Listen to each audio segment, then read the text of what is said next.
All right, so at least half the room. Well, good. And for those of you that aren't familiar, I think it's important for you to be introduced to the resource network that we rely on locally to help us do our job of economic development here in the county. So we're fortunate to have Jacob Doritsky here with us this morning. Jacob is the Vice President for Research and Strategy at Team NEO. And why that's important to us is that we rely on Jacob and his group in the organization to help us with the strategic moves that we make with respect to business attraction and business retention. As all of you know, we're a staff of 2.5 people. That's not really fair. Although she's part-time, she works probably harder than I do. So we're really a staff of 3 people that's tasked with quite a volume of work with respect to attraction work and retention work when we're out locally. So we have to rely on our network partners like Team NEO to help drive the work that we do. And in particular, some of the things that Team NEO does and Jacob's group does is help us with identifying targeted sectors that make sense for us that can leverage our competitive assets. So those industries that could leverage our raw water capabilities, our deep water port capabilities, our rail infrastructure, our roadway infrastructure, and fit that in with our workforce infrastructure, right? And they can help us identify what those competitive targets are for us. They also help us when we're doing retention work to understand best practices, what's being done elsewhere, right? There are eyes and ears to help us understand some of those things that are being done outside of the county that we may be able to bring into the county and apply locally. So, and I think Jacob will touch on some of that today. So that's the context, I think, of the discussion. Let's keep it informal. I think Jacob would prefer that. So if you have questions, let's keep it interactive. And again, thanks for your participation this morning. With that, I'll turn it over to Jacob.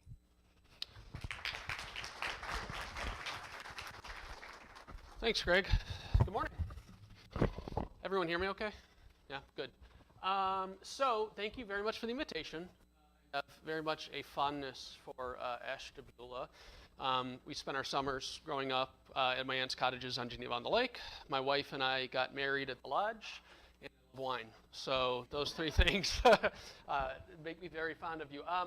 As Greg said, please, very interactive. If you have questions, if you don't understand something, what I'm really going to talk about is maybe not the most optimistic topic for a Wednesday morning at 9 a.m., but some of the economic and demographic challenges we face as a community, as a region, that are challenging our ability to grow, and how we need to think about developing strategies around those to better align the talent we do have with the needs of employers.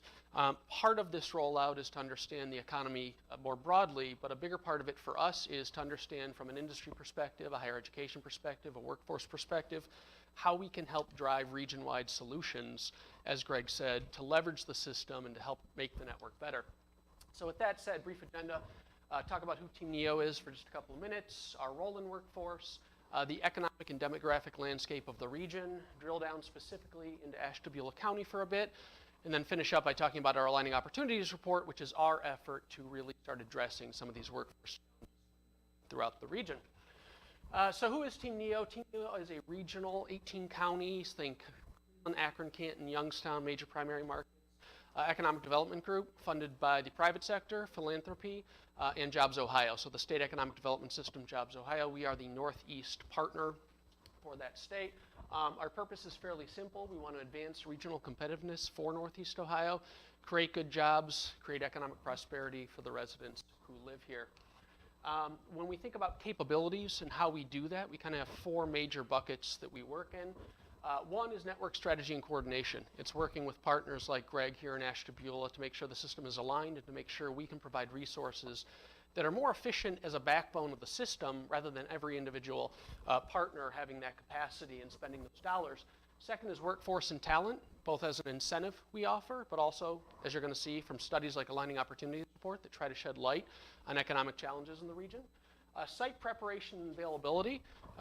Greg could talk to you at length about the challenge of having the right site for the right company at the right time. It's a huge issue, and it's only growing in Northeast Ohio. Last year, 65% of demand from manufacturers was for 250,000 plus square feet or 30 plus acres of land to develop. That represents only about 10% of our total inventory. So a major mismatch between what companies need and what we have here. And then finally, innovation clusters. Thinking about the next generation of technologies, particularly as they relate to manufacturing, which is so critical still to Northeast Ohio, around things like additive manufacturing and 3D printing, the industrial Internet of Things, which we just got done developing a commercialization roadmap for, and how those technologies can ultimately enable us to grow faster in the future. When we sell the region, we do it for a very explicit purpose. Frankly, Cleveland, Akron, Canton, and Youngstown have all suffered some level of population loss over the past couple of decades. Northeast Ohio collectively is a much bigger market to sell, and that's important when you think about site selectors, when you think about talent pools, when you think about labor and the interplay between where people live and where people work. We're actually well positioned in that most major metros don't have four proximate areas that close to one another. It means we can capitalize on having access to a broader pool of labor, and ultimately that's more attractive to companies when they're looking to invest. This is a bit an eye chart, and several of these will be, so I apologize for that, but when you think about commuting patterns, where people live versus where people work, 43% of people live in one county in Northeast Ohio and work in another county. So there is just tremendous interplay between where people live and work. I woke up on the west side of Cleveland this morning and drove to Ashtabula County, and it took me about an hour, right? That commute in New York City when we go for market visits, just across the Brooklyn Bridge takes 45 minutes. So, very easy access to get places, and companies recognize that. Talent in our business is increasingly becoming a more and more critical component of the investment decision process. Any company that's looking to invest, whether investing here and growing or coming from the outside, because a big piece of what we do is business attraction, has some key factors that are going to drive their decision, right? So are you near your customers or suppliers? Do you have the right building? A bunch of factors that are going to drive that decision, but increasingly the one we hear more and more is talent. Do you have the talent I need to help my company grow? And that became really apparent to us about 5 years ago. Nestle decided to close its frozen foods division north of Chicago, and they were looking at 4 competitive markets, Greater Cleveland, Atlanta, Dallas, and San Francisco, to consolidate that operation. And we sat down with their very senior leadership team and said, what's going to ultimately drive this decision? And they said the first 3 are going to be talent, talent, and talent. Do you have the talent we need that we think effectively grow our company here in Northeast Ohio? And ultimately they decided we did, but increasingly it's an issue. When we think about where we focus our talent on, it's really through building talent expertise, informing through some of the research that me and my team do, building talent pools that's leveraging partnerships throughout Northeast Ohio that are really focused on career pathways, sector partnerships, next generation strategies to develop talent pools, and then supporting businesses. A part of what we do is talent attraction services. If you're new talent to Northeast Ohio, we can help you with that relocation process through concierge services and a bunch of other things we can do. We'll start on the positive, and then it's going to take a negative turn for a bit, but bear with me, I'm an economist in my nature. Northeast Ohio is enjoying positive momentum in places, right? There's a lot of really cool things going on. You see educated millennial stats, you see manufacturing productivity growth up, a bunch of different places that think Northeast Ohio is just a really great place, good cost of living, good quality of life. We have a really good value proposition, and that's really cool, and I think a lot of people around the country recognize that and increasingly recognize that. So to take nothing away with all the good we're doing, we do, though, have some fundamental challenges. And what you'll see here on the left is change in Northeast Ohio employment from 1990 to 2017. The right is the same stat for gross product. Our economy has changed tremendously over the past 20 or 25 years. Back in 1990, we had about 450,000 manufacturing workers. Today, we have 270,000 manufacturing workers. We lost about 180,000 manufacturing jobs. Now, productivity grew over that same period of time, so how you think about manufacturing is different. But we diversified that through other sectors of the economy, so professional services, headquarters employment, healthcare, obviously big drivers of how we've changed. Over that same period of time, the gross product, gross regional product as we think about it, actually in real dollars stayed the same. So manufacturing output is just as high as it ever was. We're just doing it with less people. But over time, in the narrative around manufacturing, that there aren't good jobs, there aren't opportunities there, has created some challenges that we continue to see today, and that'll be part of the highlight of this as we think about the manufacturing workforce of the future. Another challenge we have is a lot of labor force participation is driven through population. If you think about the total size of our labor force going back over the last 50 or so years, The U.S. labor force doubled. Northeast Ohio's peaked in the mid-2000s at around 20% growth and has been declining ever since. Labor force participation rates are down to about 59% for the region as a whole. In some of our communities that are hardest hit, one we look at oftentimes is Slavic Village neighborhood in Cleveland. It's less than 30% labor force participation, and a third of their entire labor force doesn't even have a high school diploma. So when you think about the labor force dynamics, 150,000 less people in the workforce today than we had in 2007 going into the Great Recession. So some challenges, right? Our population isn't growing either. 1970, we had about 4.6 million people in the region. Today, we're about 300,000 people short of that, and trending downward, unfortunately. Now, these aren't things we can necessarily change in the short term. These take long-term solutions, talent attraction, population growth. You can't incentivize people to have children all that quickly. But how you think about these things long-term, develop strategies that we think are particularly important. An aging population, 5%. Our population is about 5% older than the U.S. average. So if you think about the key demographic categories, kind of 18 to 24, 25 to 34, 35 to 44, the young people, we tend to skew 55 and older. So about 160,000 more people are in that 55 and older demographic in terms of labor force here than you see in the national average. Where that becomes really critically acute is about a third of those folks are in the manufacturing workforce. And as we think about replacement labor, not necessarily net new job growth, but replacement labor for manufacturing, we see a generation of workers poised to retire in the next 5 to 10 years. If you look at some of the surveys that some of our partners have done, like Magnet, the manufacturing advocacy group, talent is just time and time again the most critical component to that. So thinking about it holistically, if you think about the opposite side of that, which is kind of the labor of the future as we continue to diversify, continue to think about new ways to grow, educational attainment in Northeast Ohio hasn't necessarily kept pace with the U.S. as a whole. We have about 25% of our population with a bachelor's plus. Peer markets that have grown significantly faster than ours over the last 15 or 20 years, think Pittsburgh, Columbus, Indianapolis, tend to have that in the 35% or so range. Two factors most associated with long-term economic growth. Those are bachelor's plus attainment rate, which we can influence, and temperature in January, which we cannot influence all that much. Again, in the short term, global warming. If I think about it through the Ashtabula County lens, where have you gone from 1990 to 2017? Well, manufacturing certainly, like the rest of the region, did see losses, down by about 2,800 jobs over that period of time, but offset by real gains in healthcare, in other services of the economy, service sector type support services that come out.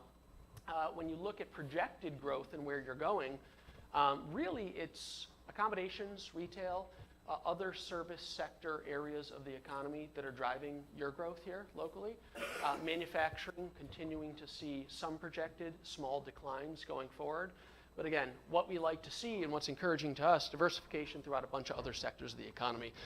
To be a resilient economy, growing economy, you tend to need to be a diverse economy based on your industry mix, encouraging trends going forward. From a projection standpoint, from an output standpoint, which is gross county product, just your share of gross product, it's about $3 billion. The whole Northeast Ohio economy is about $235 billion. You grew about 21% over the course of 1990 to 2017, which was slower than the region as a whole. But that said, your $111 million manufacturing sector continues to grow in output despite the losses in employment. And you have about $333 million in output between healthcare, wholesale trade, real estate, and retail. So again, encouraging diversification throughout other sectors of the economy. Same projecting going forward. I will skip over that. Manufacturing employment is still recovering. You can see the drastic declines that happened going into the recession, 08, 09. Ashtabula in blue was down by almost 20%. You've gained relatively more of your jobs back than Northeast Ohio has as a whole. So you're about 15% back or so. Northeast Ohio in general, only about 10%. So you're much closer to the US from that standpoint than the region is as a whole, which is a testament to the mix of manufacturing here. And output is much higher than Northeast Ohio as a whole. What happened and wasn't widely reported, and in fact wasn't reported really at all until a couple of weeks ago in the New York Times, was that 15, 16, even into early 17, parts of the nation that relied a great deal on heavy manufacturing did witness almost a mini recession, right? It wasn't enough to show up on the radar of the country as a whole, but areas that were really relying on manufacturing saw some significant downturns for about a year and a half. Recovering now, but Ashtabula's relative performance is actually above where it was entering the recession. Northeast Ohio as a whole is still about 3% below that level. A lot of your workers leave the county. 56% of Ashtabula workers work outside, or 58%. No, they highlighted the wrong one, 54%. Sorry about that. Work outside the county, 46% work in. That varies widely across. 78% in Cuyahoga work in the county, only 20% leave. And then you have communities like Medina and Portage, which tend to be more bedroom communities. 69, 70% of those people leave the county every day to go to work. Change in labor force. We talked about Northeast Ohio's overall change in labor force. If you think about it from an Ashtabula perspective, which is the blue line, you have seen more significant declines in overall labor force size. Northeast Ohio is down since 2001 by about 6%.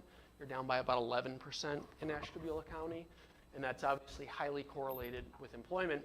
So part of this challenge that we face as a region with shortage in labor, not necessarily growing employment at the rate that some of our peers of the country as a whole have, is we've overall seen net declines, and in part due to population dynamics in your labor force rate, slightly below where we are as a region.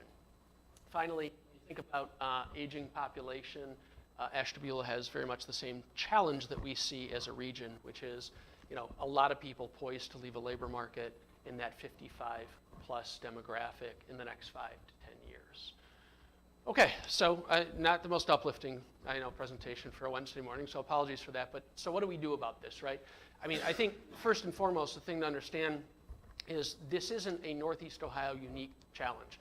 As we think about an aging workforce, manufacturing labor, tech talent, nursing students, these are issues everywhere across the country.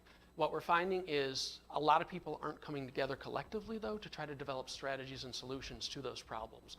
Aligning opportunities is our effort to do that. It's our effort to say, we know we have a rough road ahead, but if we start thinking strategically about connecting initiatives, actions, talent, how can we grow the future better? So what Aligning Opportunities in Northeast Ohio is a report that originally came out in 2014, funded by the Cleveland Foundation. And the Cleveland Foundation, philanthropic organization based out of Cleveland, had some concerns based on this study that was released from Georgetown University in 2013.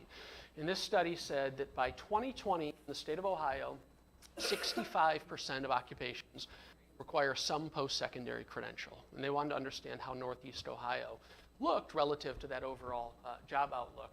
And when you look at Northeast Ohio, about 33% have a post-secondary credential. About 21% have some college, but that could be one course, they could be one course away, but never got a credential out of that effort. A very important piece of this equation is that 21%. And then at least 11% or so of people who have no post-secondary credential whatsoever. That translates to about 225,000 people who by 2020 may not have the skills they need to participate in the labor force. And they had obviously concerns about that, as do we, along with all the other concerns we had. So they said, okay, well, let's try to think about this holistically. If we can't bring new people, into Northeast Ohio all of a sudden, and if we can't all of a sudden, like I said, just start having a bunch of babies and grow our population, how do we think about taking the people we have here, taking people oftentimes in some of the hardest hit parts of our communities, and aligning them better with what employers need? Because a big issue that we're seeing isn't that we don't have the talent, it's that the talent isn't aligned with what employers want. So we did something that seems simple on paper, but actually takes about 6 months to do. We looked at job postings through a source called Burning Glass, and Burning Glass is a real-time analytics software which has a unique method of aggregating job postings for a region. Federal Reserve Bank use them, very credible. You can look based on occupation at unique job postings in a given year. Okay, so what's the labor market look like? And then we looked at talent supply based on our colleges and universities, everyone in the AT County area, along with CTE programs. How are we aligning our talent supply with the needs of employers? And then we compared them. And this is an eye chart, and I apologize for this, but if anyone wants a copy of the actual study, please email me. My email will be up on the last page. But what we did is we took these 6 major categories of work that are important in Northeast Ohio. It's IT, it's management, it's healthcare, it's science, education, engineering, financial and business services, and management occupations. Broke them down into these 19 categories. So for instance, on the top there you see computer and IT workers. And we said, okay, first let's look at demand.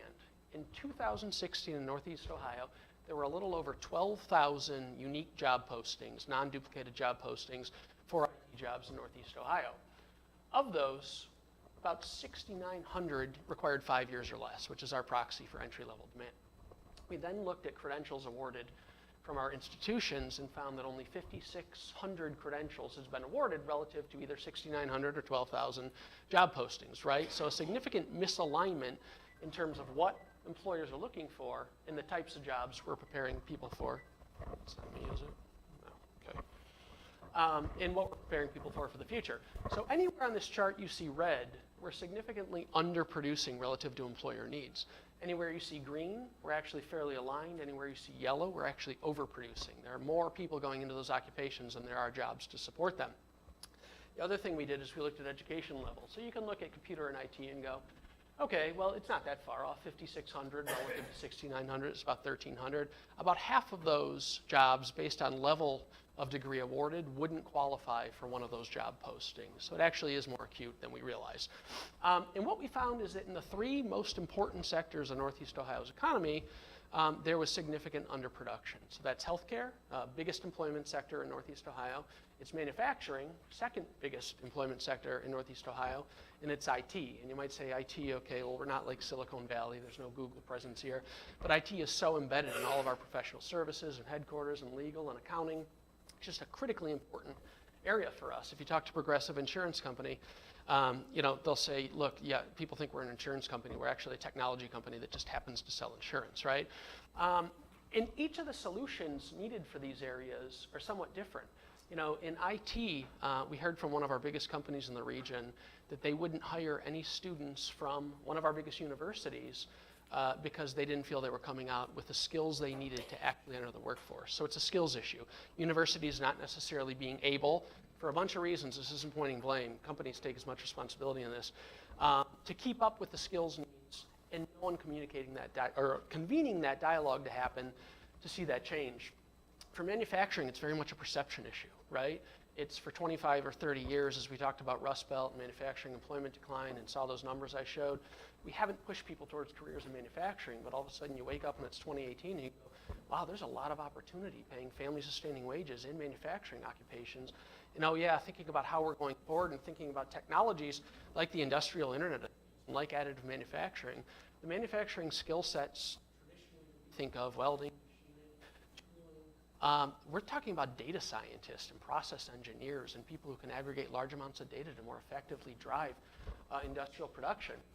And then for healthcare, you know, some of the problem is statewide challenges to even being able to grow the pool of talent we have. So we talked to Tom Chema, the former president of Hiram, and he was saying, look, I want to produce more nurses. The single biggest occupational need in Northeast Ohio is registered nurses. He can't afford to pay clinical instructors enough to come in and increase the class size because the institutions like the Cleveland Clinic, I see I'm getting nods, so this is, like the Cleveland Clinic are paying them too much and colleges and universities can't compete. So part of what we found in rolling this out to groups like this and why the feedback is so interesting is, you know, there aren't silver bullet single solutions that can address these. It's multifaceted challenges that take a bunch of solution-driven thinking around them. So we also did industry deep dives into those 3 sectors of the economy, and I'll just briefly show you what we're thinking about there. For instance, IT went through demand already, but one of the things we're thinking about, particularly as it relates to manufacturing and some of the mid-level healthcare jobs, what is the risk of automation going forward, right? We don't want to push people towards jobs that are projected to automate in the next 5 to 10 years. Something that you see when you look at projected automation, you can look at every metro area in the entire country, and we can sort of understand automation through the lens of production, right? A machine taking on something someone else was doing. The metro area that is projected to have the most job automation in the coming decade is actually Las Vegas, because so much of future automation is projected for the service sector. So think, you get into a Get-Go or a McDonald's now and you can just order off a kiosk. Well, that used to be a job, right, 5 years ago, and it's not today. Are you going to be in the top third of jobs by 2021? Is there still going to be demand for you? Where's projected job growth? And a couple other important things like family sustaining wages. For this study, it looked at 1 working adult, 1 non-working adult, 2 kids. What do you need to make to support a family of 4? It's a surprisingly low number. I don't know that a lot of people would say, yeah, I feel really good about supporting a family of 4 on $37,000, but it is a factor in how we think about this. Some folks are starting to align around the report. Cuyahoga County is doing some Workforce Connect work, which is really thinking through the lens of sectors and how you take on sector partnership change. College Now, which is an organization based out of Cleveland, is mapping this findings to all the programs in the region that have these. So you're saying, okay, well, I'm interested in becoming a welder, but I have no idea where to get started. They'll have an interactive database they're unveiling in December that can give you that career path, the institutions, the cost of tuition, everything you need to know. And Connexus Neo down in Summit County is doing some really cool work around career paths. So, okay, maybe you can't take the traditional approach to a 4-year degree and a bachelor's. How do you work and think through career ladders and what that can mean? One of the things, as I told you, outreach throughout the region, taking this on a national media tour. Part of what we do through Cleveland Plus is go to New York and Washington, D.C. a couple of times a year, talk to national media about some really cool things, really interesting things going on in Northeast Ohio. This actually struck a chord. Axios covered it, which is a really cool publication. Bloomberg covered it. The Wall Street Journal covered it. They're hearing this from everyone. And this is where I say, there's a lot of challenge here, but there's a lot of opportunity if we decide we're going to develop solutions around this. This isn't a Northeast Ohio specific challenges. No one has enough IT talent. No one has enough nursing talent. Everyone is struggling to fill manufacturing jobs of the future. As we think about rolling it out, it's groups like this and understanding how we can plug into it and how we can assist you in those efforts that are so important. There's a bunch of kind of our takeaways. In some way, I've covered all of them throughout things I've said, but things we're being told are, one, you got to tell people about this earlier. As Team Neo, our organization, we're really good at business and higher ed. They serve on our board. It's where we're comfortable. This decision has to start being made 6th to 8th grade. Parents need to understand this. People in some of the hardest hit parts of our community, when you think about, okay, well, how do I strategize to get some of this information in the hands of a 12 or a 13-year-old, right? Well, they're not going to read a 65-page report. So what are creative solutions, digital marketing and things like that we can do to start having them understand where opportunity lies? And more importantly, in those parts of the community, we don't even have access to things like Wi-Fi. How do you start helping people in some of our inner cities really understand that? So overall, it's a story of alignment. It's a challenge. It's a real challenge for us in Northeast Ohio, but it's a challenge everywhere. We feel good about our efforts so far to try to give this some guiding light, hopefully, to at least provide sort of a North Star for the view of the regional labor force and hopefully plug into efforts along the way. So I have said a lot. I apologize. I will pause. Questions, thoughts, feedback? Yeah.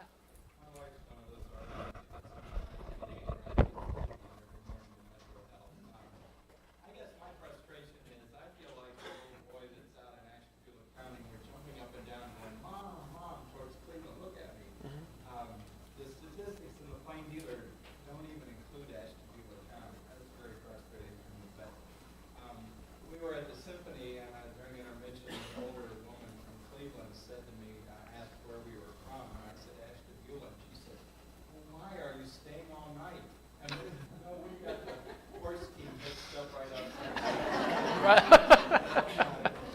we want to be a part of this, and I guess it's just even meeting with pastors from the eastern part of Cleveland, they were talking about poverty, and it was all about Cleveland poverty. Right. And I raised my hand and said, we have a lot of rural poverty in Ashtabula County, and it was like comes into the bar and all the discussion stops, and they looked at me for a second, and then they went back to talking about Cleveland poverty. So Right. it's hard to be a part of it when we want to be.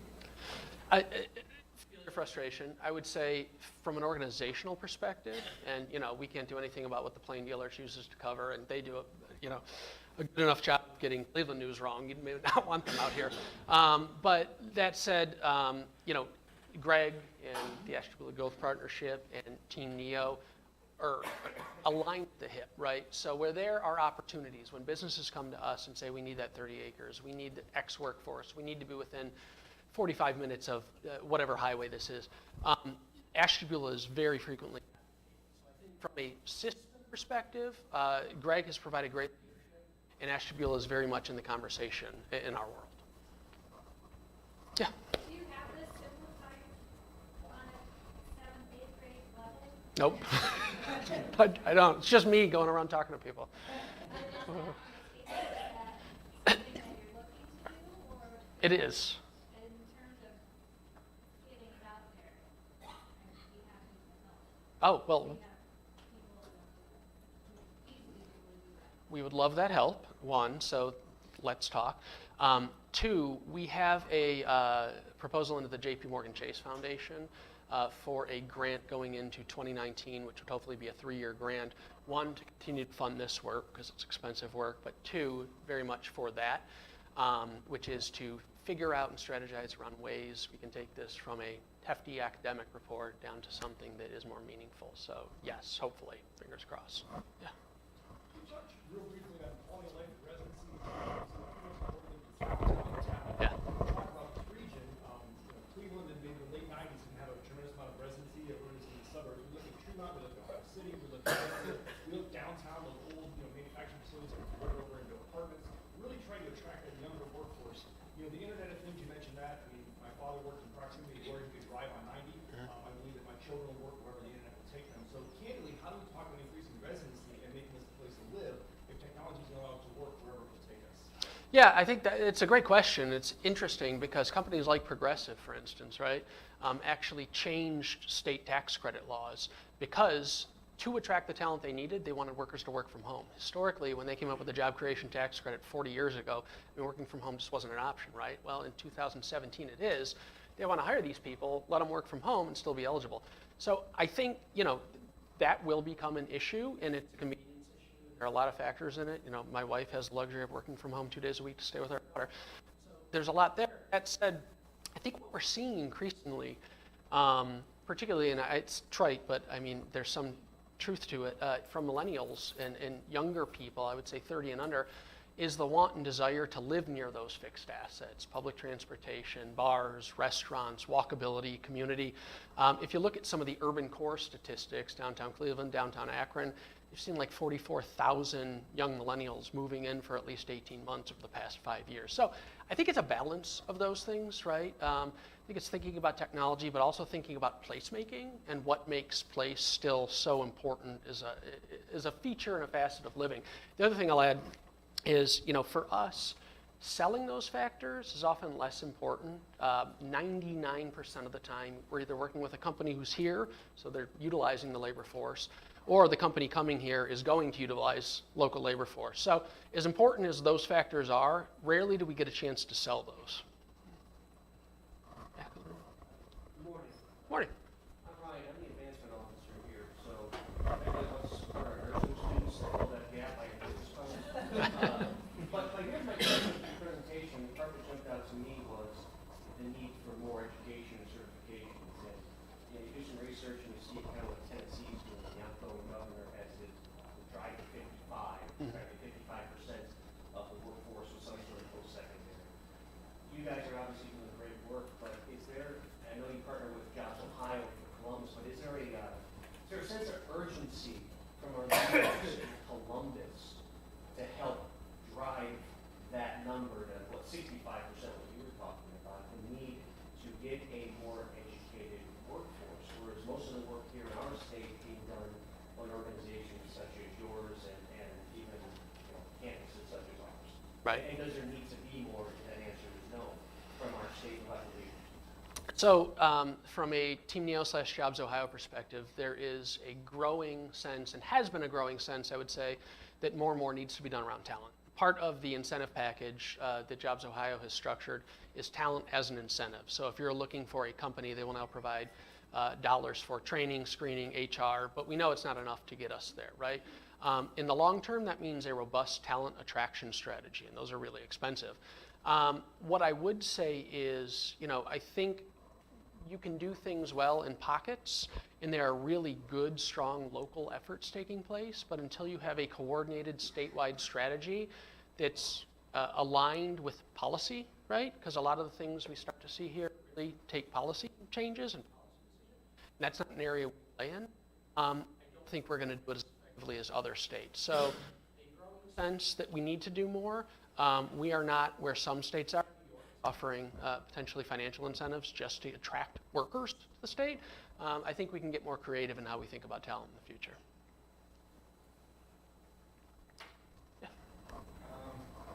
When you look at a chart that shows we've lost a lot of manufacturing jobs, my feeling is the current state attitude, and even in your group, is that, well, manufacturing is declining, so we're not going to put our efforts into training people to manufacture. Well, how about saying that that's a problem with manufacturing declining, and we need to start putting resources into developing people that are available for manufacturing, so more manufacturing companies come.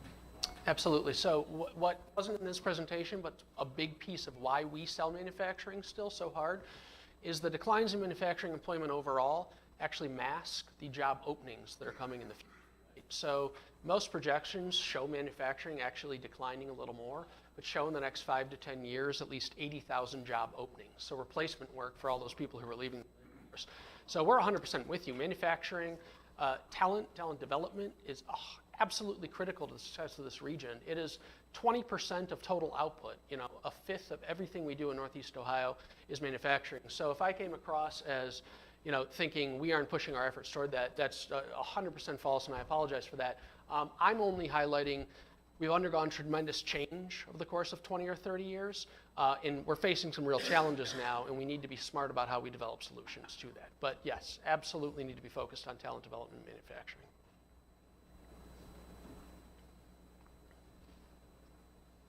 Yep, follow up. Well, it's a little different. I teach part-time in Lakeland County. I'm not too well aware of anything we're doing here in this county to prepare people for manufacturing.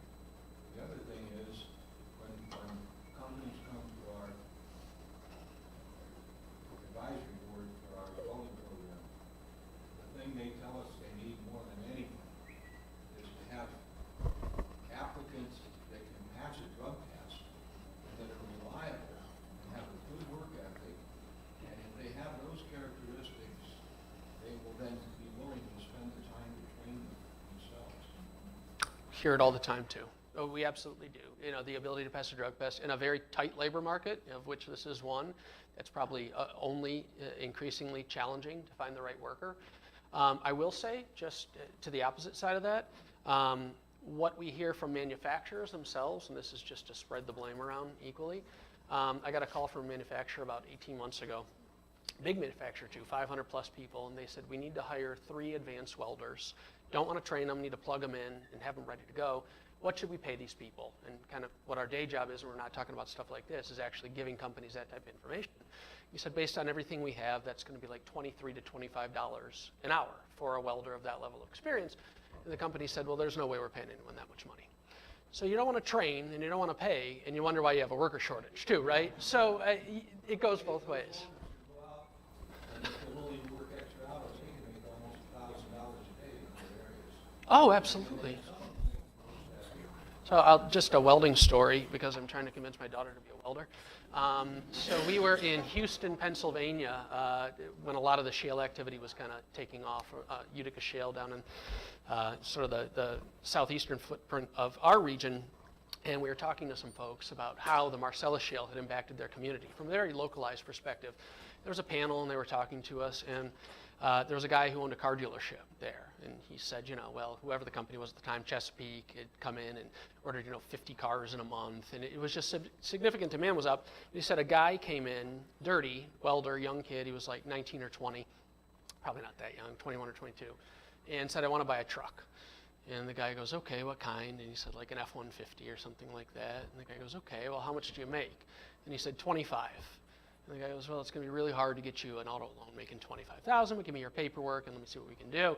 So the guy gives him his pay stub. He's making $25,000 a month as a welder in the oil and gas industry, right? Now, he's probably killing himself, but he has no student loan debt, and he's going to make $250,000 a year. Maybe he does it for 3 or 4 years, but the reality is, I mean, that highlights that there still is very much opportunity. Yeah. This will take the last minute you have. Next Thursday, we're going to be meeting with a whole bunch of up-and-coming high school juniors that are part of youth leadership in this room, and we're going to discuss different topics. And one is education. So, what would be good advice for high school juniors about education? What would be some topics? For high school juniors, I have a high school junior, so I'm having this conversation. Yeah, I told her to be a welder, and she tells me she's going to be a psychologist, which makes my head explode. So, like, all right, see you in 10 years when you're done with that. I think the best thing you can do, and this is what I try to do as a parent, is try to balance passion and interest with opportunity, right? And where you can find the intersection of those. I went to school for public policy and economics. My entire family is engineers. Everyone just thought I was going to be unemployed forever. And I had to go for what I was passionate about, and ultimately it led me to a good place, and I do firmly believe that philosophically. But I do think it's helpful to look at charts like the red, yellow, green one and go, okay, so you're interested in digital marketing. Well, maybe learn some Python, right? And learn some IT coding, and maybe make yourself even more employable in the sectors that are demanding workers. So for me, it's striking a balance between opportunity and skills and passion. I'm not usually asked for my parental advice, so we'll take that with a grain of salt. Thank you all. I really appreciate the comments and the thought.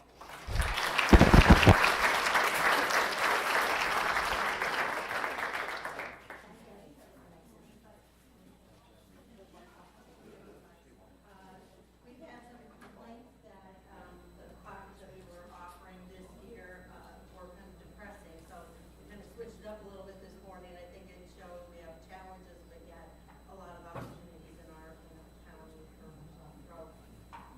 Before we go this morning, I want to congratulate David Thomas and